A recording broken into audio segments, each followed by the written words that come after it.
Hello everybody and welcome to another episode of T.E.A.R.S. Now today I'm going to be playing the absolute classic game that is Another World. Now before I talk any more guys, check out this absolutely amazing intro.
I mean, wow, that is just incredible for a game released in 1991 on a Commodore Amiga A500.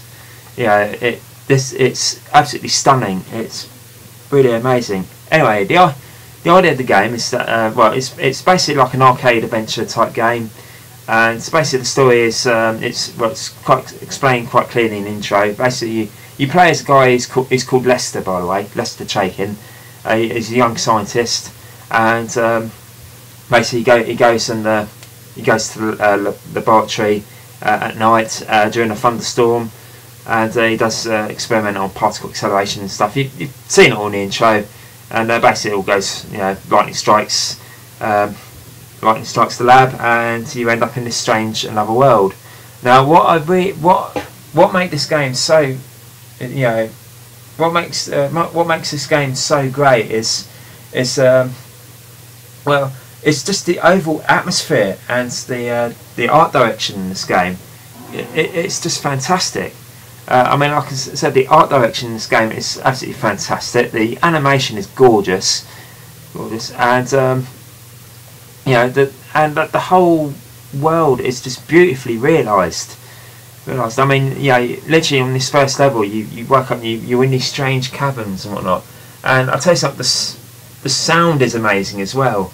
That's what you come to expect from the Amiga game. But here, it's absolutely exceptional.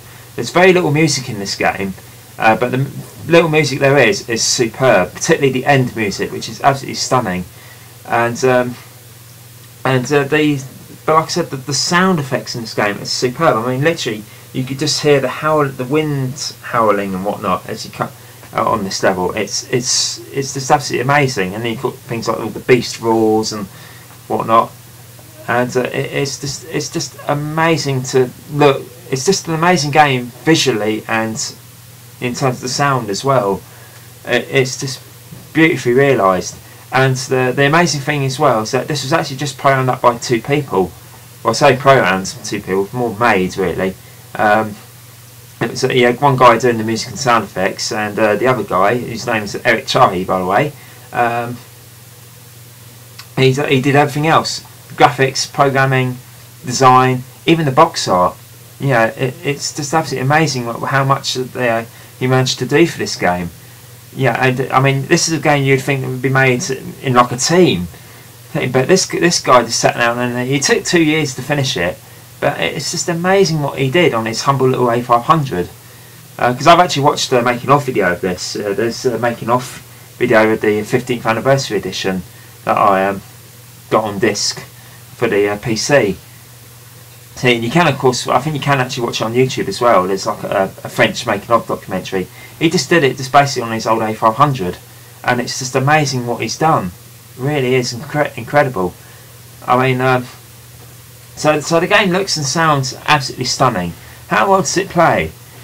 It plays really well. To tell you the truth, it plays really well. Well, controlling Lester is pretty simple, really. It's really easy to control. It's very easy to use the gun as well, that I picked up as well. It can do 3 things. There's the laser, there's a power blast that can blast holes in the wall and whatnot, and then there's your shield. And it's very easy to trigger them off. Pressing fire does the laser. Doing the full power beam shot is done by pressing and holding the fire button and releasing it when it's fully charged.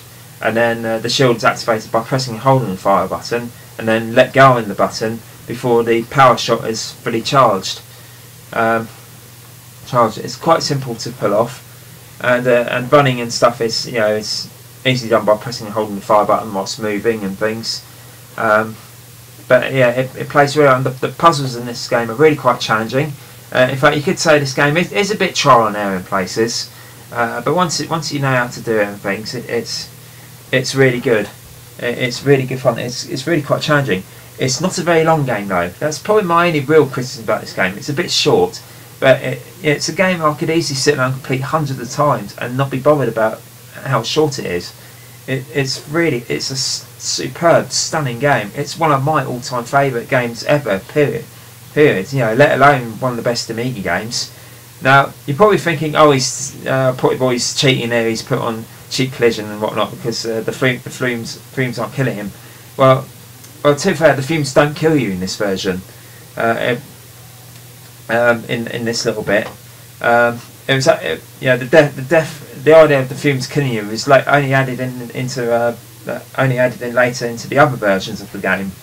Now, of course, there is also a level missing in this version, but not because it's a dodgy port. The Amiga version is the original version of the game, and basically what happens is that people did complain that it was a bit short.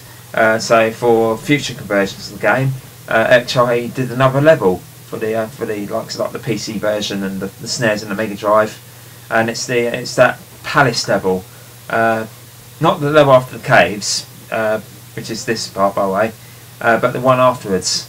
But anyway guys, I think I've said all I can about this game. Really, it's absolutely superb. If you haven't played this already, where have you been? It's just absolutely brilliant. Anyway, I've just died, so I'm going to leave it here, guys.